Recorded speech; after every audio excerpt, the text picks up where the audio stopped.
Podobno nie można mieć wszystkiego, ale wygląda na to, że marce Fractal Design ta sztuka chyba jednak się udała. Ich najnowsza obudowa nie tylko prezentuje się wyśmienicie, ale oferuje ona praktycznie najlepsze chłodzenie w całej branży. I nie jest to tylko moje zdanie, bowiem wśród niezależnych recenzentów uzyskała ona prestiżowe miano najlepszej obudowy z końcem 2021 roku.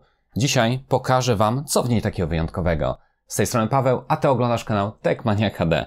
Zapraszam. Ten materiał obejrzysz dzięki wsparciu platformy GVG Mall. Jest to ogromny sklep specjalizujący się w kluczach do gier na PC, Xbox, PlayStation czy nawet Google Play. Zdobędziesz tu praktycznie wszystko. Od kart podarunkowych do Steama po oprogramowanie pokroju Office'a czy Windowsa. Jeśli wciąż męczysz się z tym nieznośnym napisem przypominającym o potrzebie aktywacji, to już teraz odwiedź link znajdujący się w opisie. Zakupiony klucz otrzymasz w przeciągu kilku minut i wystarczy go wkleić w ustawieniach aktywacji, co nie tylko zalegalizuje Twoją wersję systemu, ale także pozwoli Ci na bezproblemowe przejście na Windows 11. Pakiet Office aktywujesz i przypiszesz do swojego konta w równie prosty sposób, a z kodem TMHD otrzymasz dodatkowe 20% zniżki, które przy okazji różnych świąt i wydarzeń potrafi wzrosnąć do 30%. Przestań przepłacać i już teraz odwiedź stronę.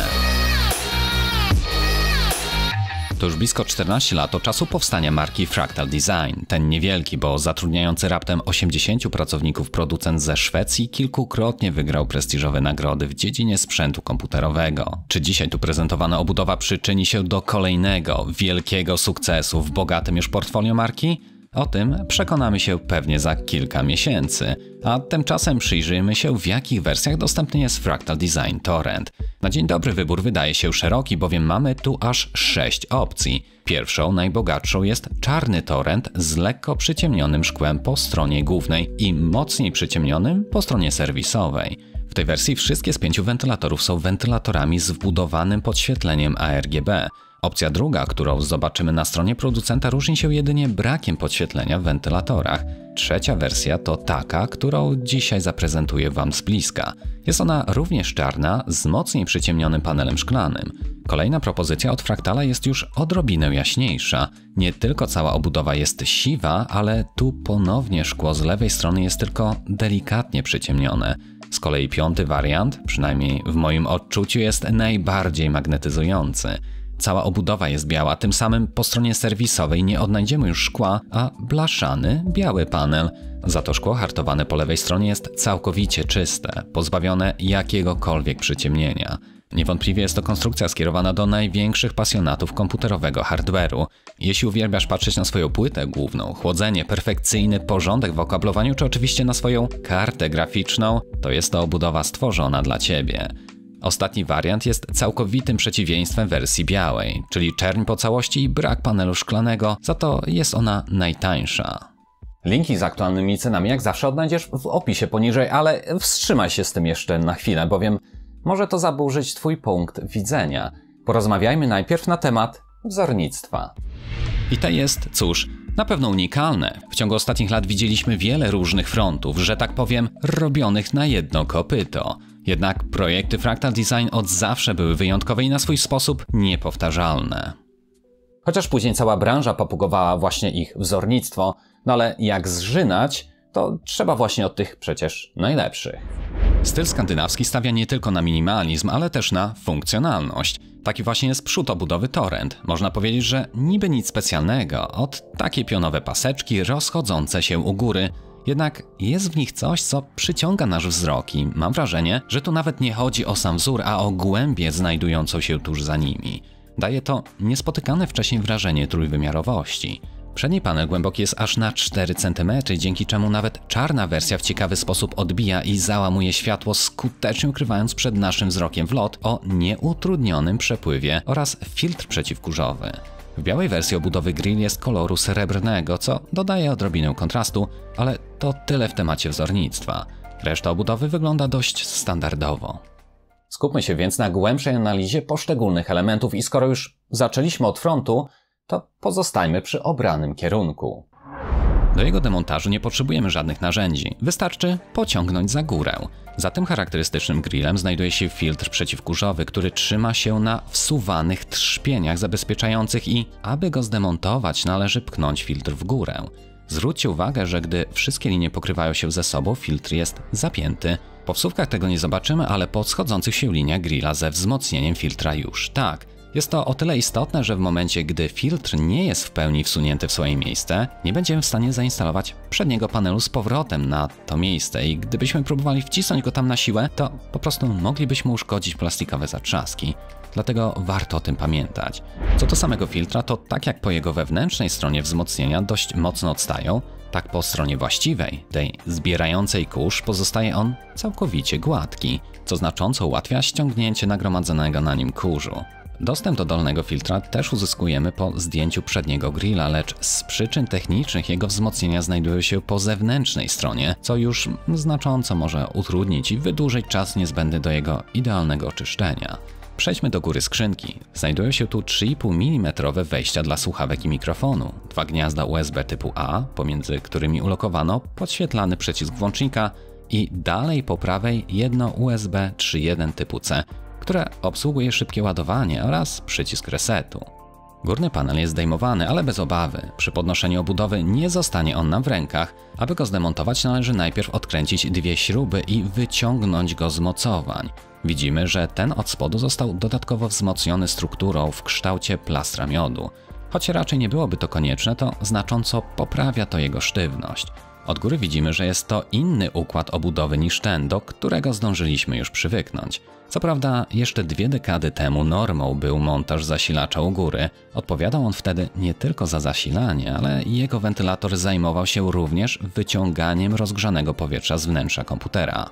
W przypadku obudowy Torrent jednak nie to jest powodem umieszczenia go w tym specyficznym miejscu. Nieutrudniony dostęp do okablowania to z pewnością zaleta, ale inżynierowie zadali sobie cały ten trud w imię jeszcze lepszej wentylacji lub, nawet powinienem rzec, absolutnie wyśmienitej wentylacji karty graficznej. W przeciągu ostatnich lat przyzwyczailiśmy się do konstrukcji, w których istniała koncepcja piwnicy. Tę stanowiła dolna część obudowy, w której chowano nie tylko zasilacz, ale także nadmiar okablowania i dyski mechaniczne. To w znacznym stopniu poprawiało aspekt wizualny i choć sam lubię to rozplanowanie, to ma ono kilka poważnych wad. Największą z nich jest niedostateczne doprowadzanie świeżego powietrza właśnie do karty graficznej. O budowie z piwnicą dół jest, no cóż, całkowicie zatkany. Na domiar złego głównym źródłem świeżego powietrza jest przedni, ulokowany bliżej dołu wentylator, który na swej drodze nierzadko napotyka na przeszkody. Oczywiście obudowa obudowie nierówna, ale są takie konstrukcje, w których dolny wentylator niemal w całości dmucha do tej tak zwanej piwnicy. W czasach rozgrzanych dysków mechanicznych miało to może jeszcze jakiś sens, lecz dzisiaj jest to tylko pozostałość ubiegłej epoki. Dlatego od dłuższego już czasu piwnica systematycznie traciła na swej użyteczności. Za to prądożerność, a co za tym idzie ilość wydzielanego ciepła z kart graficznych w tym samym czasie proporcjonalnie wzrastała. Dzisiaj nikogo nie dziwi karta graficzna pobierająca 400 czy nawet 420 W. Więc to, co uczyniono w Torrencie, nie jest tylko jakimś udziwnieniem czy po prostu niepotrzebną komplikacją. Wraz z coraz to cieplejszymi kartami może się to okazać jedynym słusznym posunięciem. A skoro już napomknąłem o nadmiernej ilości generowanego ciepła przez nowe komponenty, to za walkę z nim odpowiedzialne są oczywiście wentylatory. Obudowa przychodzi do nas z 2 preinstalowanymi 180-kami z przodu oraz 3 140 mm wentylatorami na spodzie. Im one większe, tym więcej powietrza będą w stanie przepychać i w ten sam sposób wentylatory Dynamic X2GP-18, czyli te przednie, przy maksymalnej prędkości obrotowej przedmuchują do 261 m3 na godzinę. Dla przykładu, jeżeli masz pokój 5×5 o wysokości 2,6 metra, czyli taki całkiem spory pokój, to znajduje się w nim 65 m3, więc taki jeden wentylator byłby w stanie wymienić całe to powietrze co 15 minut. Wydaje mi się, że daje to już nam jakieś wyobrażenie. Jednak przy tej maksymalnej prędkości jest on głośny na ponad 35 dB. Dlatego w innych recenzjach możecie się spotkać z opinią, że z wentylatorami ustawionymi na maksimum obudowa jest głośna. Co owszem, może i by się zgadzało, ale główną zaletą tak potężnych wentylatorów jest jednocześnie ultra niska głośność przy niskich obrotach, a te ze względu na właśnie ogromne łopatki wciąż przepychają pokaźne ilości powietrza. Przy 16 dB jest to ponad 76 m3. Uśredniając to taki 120 mm wentylator przy tej samej głośności przepchnie jedynie połowę tego. Preinstalowane tu 140 też charakteryzują się całkiem niezłą wydajnością. 180 m3 na godzinę przy niespełna 34 dB to wynik naprawdę zadowalający, a jeśli dodatkowo pomnożymy go przez 3 wentylatory, to mówimy już o takiej ilości powietrza, która z powodzeniem ostudzi zapał każdej, nawet najbardziej prądożernej karty graficznej dostępnej dzisiaj na rynku. Jako że skrzynka osadzona jest na podgumowanych, wysokich na 4 cm stopkach, to te z powodzeniem mają skąd to powietrze czerpać. Jakby tego było mało, obudowę możemy opcjonalnie doposażyć w 120 lub nawet 140 mm wentylator na tylnej ściance. Chociaż nie jest to już jakoś specjalnie wymagane, bo jak sami widzicie, tył to jedna wielka perforacja. No chyba, że macie jakiś zbędny, to raczej nie zaszkodzi go tam wrzucić i ustawić krzywą tak, aby ten włączał się jedynie w sytuacjach awaryjnych. Spoglądając z zewnątrz, to odnajdziecie tu kilka dodatkowych rzepów, pod którymi będziemy mogli przepuścić przewód zasilający. Jak pewnie już sami doskonale zauważyliście, obudowa do małych nie należy. Jest ona wysoka na 530 mm, szeroka na 242 oraz długa na 544. Jeżeli szukasz małej, zgrabnej skrzyneczki, to Torrent raczej nie jest dla Ciebie. Lecz duża obudowa równa się z wysokim komfortem pracy i daje nam możliwość instalacji sporo większych komponentów. Aby to udowodnić, sami spójrzcie, że Torrent przyjmuje kartę graficzną o maksymalnej długości 460 mm w dolnym slocie PCI. Lub we wszystkich, ale wymagałoby to wyjęcia jednego przedniego wentylatora osadzonego na dole. Jednakże 423 mm to więcej niż i tak ktokolwiek dzisiaj potrzebuje. Poprzednio pokazywałem Wam, że ledwie na wcisk udało mi się wcisnąć RTX 3080 do obudowy NZXT H510 Flow. Jasne, była tam chłodnica na przedzie, co oczywiście zabrało sporo z dostępnej przestrzeni, ale instalacja tej samej karty tutaj, nawet z dodatkowymi, wyciągającymi wentylatorami za chłodnicą, wciąż pozostawia mi tu sporo wolnego miejsca. I pamiętajcie, że KFA2 z serii Hall of Fame należy obecnie do najdłuższych kart na rynku. Aczkolwiek nie wiemy, co przyniesie przyszłość. Może rzeczywiście producenci uznają, że dłuższe znaczy lepsze i karty tego typu staną się nowym standardem. Choć jest to obudowa, która wprost z pudełka zapewni Wam najlepsze chłodzenie powietrzne, to inżynierowie z Fractal Design dołożyli wszelkich starań, aby w pełni zaspokoić nawet najśmielsze oczekiwania pasjonatów chłodzenia cieczą. Nie tylko odnajdziesz tu dodatkowe otwory do napełnienia układu, ale też nie zabraknie Ci miejsc montażowych na pompę oraz rezerwuar. Miejsca dla chłodnic też jest tu pod dostatkiem. Możesz zainstalować nawet 420 mm sztukę, czy to na froncie, czy na spodzie. Ewentualnie bardzo grubą 180 lub 360 na przodzie. Jak grubą? Otóż instrukcja mówi o limicie wynoszącym 180 mm. Dobrze słyszałeś, 18 cm grubości. Zobacz, jak wygląda taka przykładowa 8,5 cm chłodnica. Teraz wystarczyłoby dołożyć do niej wentylatory na przód, na tył, a i tak wszystko by się zmieściło. Chociaż wtedy upewnij się, czy wystarczy Ci miejsca na rezerwuar. Gdybyś jednak zdecydował się na chłodzenie typu AIO, to pamiętaj, że pompa w większości konstrukcji tego typu ulokowana jest w bloku na procesorze, stąd nazwa blokopompa. Ta nigdy nie powinna znajdować się na samej górze układu, bowiem zgodnie z prawami fizyki u góry gromadzą się pęcherzyki powietrza i te potrafią znacząco skrócić życie pompy. Dlatego najlepiej i najbezpieczniej jest instalować chłodnicę z przodu tak, aby górna jej krawędź lub chociaż tuby były ponad wysokością pompy. No chyba, że wybierzesz chłodzenie, w którym pompa znajduje się w samym radiatorze, czy na tubie, bowiem takie konstrukcje też istnieją. Chociażby Orkus, którego kiedyś omawiałem. Bardzo fajne chłodzonko z wbudowanym przepływomierzem, które przez okienko pozwala Ci zobaczyć, ile cieczy rzeczywiście przepływa przez blok. Link do tego filmu zostawię w opisie. Tego typu zestaw AIO bez obawy możesz zainstalować w dowolnym miejscu, nawet na dole obudowy. No ale wróćmy już do Fractala. Aby zachować ten sam motyw przewodni, zainstaluję tu chłodzenie, no również pochodzące od Fractal Design. Jest nim Celsius Plus S36 Dynamic. Wersja ta nie ma ani wentylatorów RGB, ani tak magicznie wyglądającej blokopompy, jak właśnie wspomniany Orkus czy Kraken z wyświetlaczem LCD. Wprawdzie blokopompa nie wygląda wcale aż tak źle, bo ten rozświetlony pierścień ARGB jakoś je ratuje w moich oczach, ale to nie wygląd ma nas tu zachwycać, a rozwiązania technologiczne. Otóż w tej pozornej prostocie znajduje się więcej niż mógłbyś się spodziewać. Po pierwsze, do pompy przychodzą dwa kable, z czego tylko jeden, zasilający, jest tym koniecznym. Ten drugi, opcjonalny, służy jedynie do synchronizacji adresowalnego RGB z płyty głównej, lecz bez niego blokopompa również uraczy nas jakimś tam efektem świetlnym. No ale rzecz w tym, że zasilanie, jak i sygnał synchronizacji RGB wychodzi z pompy i wędruje wewnątrz tub z cieczą. Po drugiej stronie znajduje się niewielki hub dla 3 wentylatorów oraz wyjście dla oświetlenia. Każdy, kto instalował podobne I/O, wie, że plątanina kabli potrafi utrudnić życie. Aż dziw bierze, że to, co zrobił tu Fractal, nie jest jeszcze standardem u każdego innego producenta, bo naprawdę być powinien. I pamiętajcie, pompa oraz te 3 wentylatory zasilane są z jednego wyjścia na płycie głównej. Tak, 1-amperowe wyjście do tego w zupełności wystarczy. Kolejnym i według mnie najważniejszym elementem przemawiającym właśnie za tym modelem jest te małe, niepozorne ustawienie w tryb auto. Nauczony doświadczeniem doskonale zdaje sobie sprawę, że zwykle tego typu bzdety nie zasługują nawet na odrobinę naszej uwagi. Ale to w końcu z Fractal Design mamy tu do czynienia. Jeśli nie spełniałoby ono wartościowej funkcji, to by się pewnie tu nie znalazło. Na stronie producent wspomina jedynie, że jest to inteligentny tryb dynamicznie dostosowujący prędkość obrotową wentylatorów i pompy tak, aby zachować jak najlepsze właściwości akustyczne zestawu. No, sami słyszycie, jak to brzmi.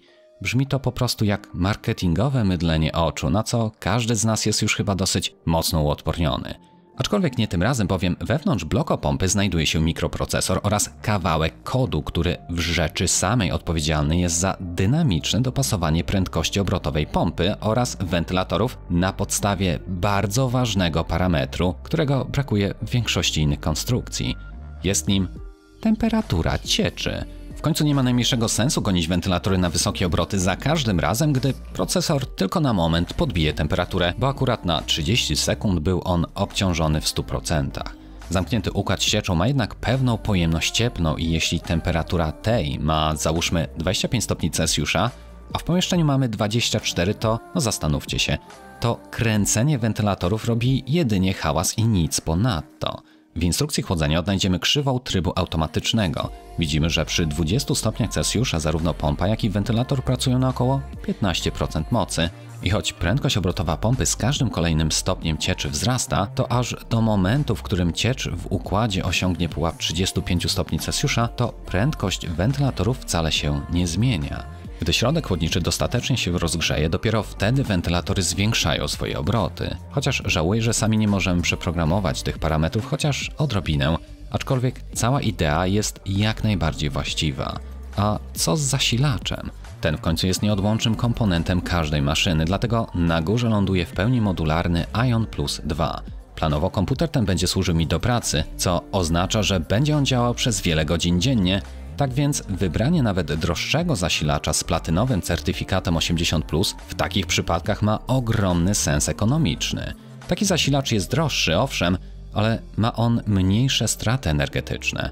W zasadzie ta 860W sztuka zachowuje 92% efektywności nawet przy małym, bo wynoszącym 20% obciążeniu, co jest sporo powyżej platynowego standardu 80+.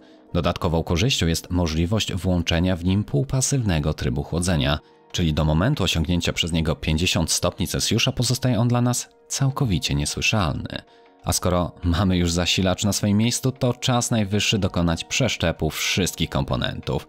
Znajdują się tu 4 sekcje z przepustami służące bardziej eleganckiej aranżacji okablowania, strategicznie ulokowane rzepy, z czego 3 w rynience podzielone na podzespoły oraz pokaźna ilość mniejszych wypustek sprzyjających precyzyjnemu ułożeniu przewodów. Jeżeli wybierzecie wersję ze szklanym panelem po drugiej stronie, to nie łudźcie się, że skoro jest on ciemniejszy, to nic nie będzie widać. Będzie widać, dlatego warto przyłożyć się podczas etapu aranżacji okablowania. Możemy też żartować, że nazwa Torrent zobowiązuje do co najmniej 30 miejsc montażowych dla 3,5-calowych dysków twardych. W rzeczywistości odnajdziemy tu zaledwie 2 demontowalne klatki z gumami pochłaniającymi wibracje. W końcu świat idzie do przodu i jeśli ktoś bardzo potrzebuje większych przestrzeni na dane, to wystarczy tam zamontować 2 18-terabajtowe twardziele. Na 2,5-calowe nośniki danych mamy już tam 4 miejsca, co powinno w zupełności wystarczyć. Jak sami widzicie, ogólnie praca wewnątrz tej obudowy jest łatwa i przyjemna. Nic nie nastręczało mi problemów. Do opanowania takiej ilości wentylatorów sprzyja wbudowany hub i jest to kolejny z istotnych feature'ów tejże konstrukcji. Jak przystało na obudowę z wyższego segmentu, ta przemyślana jest pod kątem równie wytwornych i ciężkich kart graficznych. Do tych z ekskluzywnego segmentu producenci sami dorzucają podpórkę, ale w tej obudowie nie mielibyśmy przecież jak jej użyć. No bo wiecie, ogromne wentylatory na dole. W związku z tym Fractal Design dorzucił do pudełka własne rozwiązanie. Jest ono proste i genialne. Przykręcamy dedykowany element montażowy, następnie sam wspornik dla karty i już możemy odciążyć płytę główną z tego wielkiego ciężaru. Jak widzicie, dodałem tu 140 mm wentylator wyciągający z podświetleniem oraz 320 z przodu. Uznałem, że warto sprawdzić, jak taka świecąca trójka prezentuje się zza przedniej maskownicy. Zdjęcia producenta przedstawiające dwie 180 wyglądają fantastycznie. Z kolei 3 120 nie są już tak szerokie, przez to wygląda to odrobinę słabiej. Lecz tak długo jak będziemy chcieli zamontować z przodu 360 mm chłodnicę, to po prostu nic na to nie poradzimy. Plusem jest jednak to, że dwie 180 zamontowane na dole nie tylko prezentują się obłędnie, ale są też jednocześnie cichym i bardzo wydajnym źródłem chłodnego powietrza dla karty graficznej. A to nas przecież interesuje tutaj najbardziej. Warto też zauważyć, że na przegrodzie zasilacza znajduje się dodatkowy pasek RGB i ten jest standardowym wyposażeniem w każdej wersji torrenta. Gdybyście jednak chcieli, to na dole znajdują się miejsca, w które można podkleić dodatkowe paski LEDowe o maksymalnej długości 30 cm. Tyle oświetlenia, takie piękne komponenty, a aż tak wiele nie widać. Dlatego przed wyborem konkretnej wersji torrenta dobrze się zastanów, czy preferujesz panel ciemniejszy, czy może jednak jaśniejszy. Ciemny bardzo zgrabnie komponuje się z czarną obudową, choć skrzętnie ukrywa podzespoły wtedy, gdy komputer jest wyłączony. Panel o lżejszym przyciemnieniu nawet w takim stanie zdradza wiele o tym, co siedzi w jej wnętrzu. Gdy uruchomimy komputer i o ile mamy wystarczająco wiele oświetlenia RGB, to nawet z ciemniejszym szkłem hartowanym dojrzymy komponenty. Z kolei ten o lżejszym przyciemnieniu niemal w pełni odsłania wszystko to, co się tam znajduje. Lecz żeby nie było, to zobaczcie, jak taki zestaw wygląda w trybie stealth. Jedynie kilka obowiązkowych diod kontrolnych oraz logo na pompie dodaje tej czerni wyrafinowanego uroku. Napisz w komentarzu poniżej, którą wersję preferujesz. Dark Tint, Light Tint, czy może jednak Stealth Look? Bardzo ciekaw jestem waszych opinii. Ale starczy już tego. Sprawdźmy, jak w rzeczywistości radzi sobie obudowa z gorącą kartą graficzną. RTX 3090 to król obecnej generacji pobierający 350 W. Jak zwykle przez okres 15 minut wygrzewałem kartę, po czym pozostawiłem ją na kolejne 30 celem ciągłego rejestrowania wszystkich czujników. Z przyjemnością śpieszę donieść, że średnia temperatura procesora graficznego w tych ostatnich 30 minutach wynosiła 71,7 Celsjusza. Zobaczcie, jak wynik ma się do tych zarejestrowanych w obudowach od NZXT. Co by nie było, to różnica absolutnie przytłacza, ale nie ma w tym niczego dziwnego, skoro dolne wentylatory obudowy dmuchają wprost na kartę graficzną. Jednak jej temperatura to jedno, zobaczcie na kulturę pracy. Wentylatory 3090 w NZXT ze szklanym panelem przekraczały 2600 obrotów na minutę, co równało się ze słyszalnym szumem. W wersji z przewiewnym frontem te obracały się już w okolicach 2400, dzięki czemu doznania akustyczne znacznie wzrosły. Jednak obudowa Torrent całkowicie wyśmiała te wyniki. Skrzydełka w RTX 3090 nawet po łącznych 45 minutach 350W obciążenia bujały się w okolicach 2000 obrotów. Tak można grać całymi dniami i całymi nocami. Czas najwyższy, abyśmy omówili sobie wady i zalety. Jeśli zostałeś ze mną do tego momentu, to doskonale wiesz, że można by było o jej zaletach mówić godzinami. Jednak znalazło się też kilka drobiazgów, które uważam szczerze, że można by było poprawić. Pierwszym elementem, który mi nie bardzo w niej pasuje, to system mocowania paneli bocznych. Co prawda na czas transportu można zabezpieczyć je śrubką u góry, ale trzymając komputer w domu raczej nikt z nas nie będzie się wygłupiał i przecież ich wkręcał. Jest to sporo dodatkowego zachodu, przynajmniej twierdzę tak z punktu widzenia użytkownika, który co kilka dni zdejmuje któryś z paneli. Niby zatrzaski trzymają dość mocno, ale obawiam się, że przestawiając czy podnosząc komputer, to panel szkła hartowanego może z tych zatrzasków od tak wyskoczyć. Poprzednio testowany NZXT ma lżejszy panel i też jest na względnie identycznych zatrzaskach, ale dla pewności z tyłu znajduje się śrubka. Odkręcenie czy jej zakręcenie paluszkami zajmuje dosłownie 2 sekundy i wraz nie ma ryzyka, że szklany panel od tak wyskoczy z zatrzasków i zrujnuje nam dzień. Rozwiązanie, które proponuje Fractal, jest w zasadzie solidniejsze, gdyż zabezpieczenie znajduje się na środku u góry, ale jest ono nieporównywalnie bardziej nie na rękę. Chociaż wszystko zależy od scenariusza i jeśli raz na ruski rok tam zaglądasz, to nie będzie to stanowiło dla Ciebie większego problemu. Gorzej jak ktoś zapomni, że gdzieś tam pod tym górnym panelem schowana jest jakaś śrubka i będzie próbował zdjąć panel od tak na siłę. W moim subiektywnym odczuciu jest to po prostu największa wada tej konstrukcji. Żeby nie było aż tak krytycznie, to na obronę paneli szklanych chciałbym zauważyć korzyści płynące z dodania dodatkowego wzmocnienia paneli od dołu. To, że u góry znajduje się kawałek blachy, jest dość oczywiste. W końcu śrubka i zatrzaski, ale ten element na dole raz, że spełnia rolę estetyczną, to w przypadku, gdy odkładamy szkło lub gdyby nawet ono nam się wyślizgnęło z rąk, to wielokrotnie obniży ono prawdopodobieństwo stłuczenia. Kolejnym mankamentem, jaki odnalazłem w torrencie, jest tworzywo w wersji czarnej. Podatne ono jest na pokazywanie pozostałych śladów palców. Widać to głównie w górnej części. Choć białej wersji nie miałem okazji sprawdzić z bliska, to według opinii innych ma ono chropowatą powierzchnię, na której ani ślady palców, ani kurzu w ogóle nie są widoczne, więc warto to wziąć pod uwagę. Ostatnią i może dość oczywistą wadą jest, no sami spójrzcie, jej rozmiar. Torrent to zwyczajnie bardzo duża obudowa i nawet tutaj przy 27-calowym monitorze wygląda ona wręcz na zbyt dużą. Jeżeli masz 17-calowy wyświetlacz i zamierzasz trzymać skrzynkę na blacie biurka, to naprawdę przemyśl ten pomysł. Przy omawianiu wad i zalet wypada poruszyć też temat ceny. Ten element niemal z automatu zawsze zalicza się do wad i tu początkowo też się o to prosiło, bowiem torrent to wcale nie jest mały wydatek. Aktualną cenę jak zawsze odnajdziesz w opisie, ale jak będziesz na nią patrzył kalkulując budżet, to musisz pamiętać nie tylko o jej najważniejszych zaletach, których w końcu tutaj nie brakuje, ale nie zapominaj o 5 bardzo dobrych wentylatorach. Każde z preinstalowanych 140 mm śmigiełek to koszt rzędu 70 zł. 180 wyceniane są w okolicach 150 zł. Czyli już mamy 500 na same porządne wentylatory, które zostaną z Tobą na lata. Oczywiście wersje bez szkła są tańsze, ale jeśli ktoś chce jednak ze szkiełkiem, to za te trzeba również dopłacić. Nim jednak przejdziemy do samego podsumowania, warto wtrącić 3 zdania na temat akcji serwisowej, która spowodowana była wadliwym hubem wentylatorów. Nexus 9P Slim Fan Hub, bo o nim mowa, został wymieniony na wersję 1.1, która choć pomimo niemal identycznego wyglądu od podstaw skonstruowana jest jednak zupełnie inaczej. Poczyniono w niej kilka zmian, jak i wzmocnień, ale najważniejszą jest to, że teraz cała ta płytka nie przewodzi 12 V, a jest ona uziemieniem. Jeżeli chcesz dowiedzieć się więcej na ten temat, to w opisie poniżej odnajdziesz link do tego konkretnego materiału.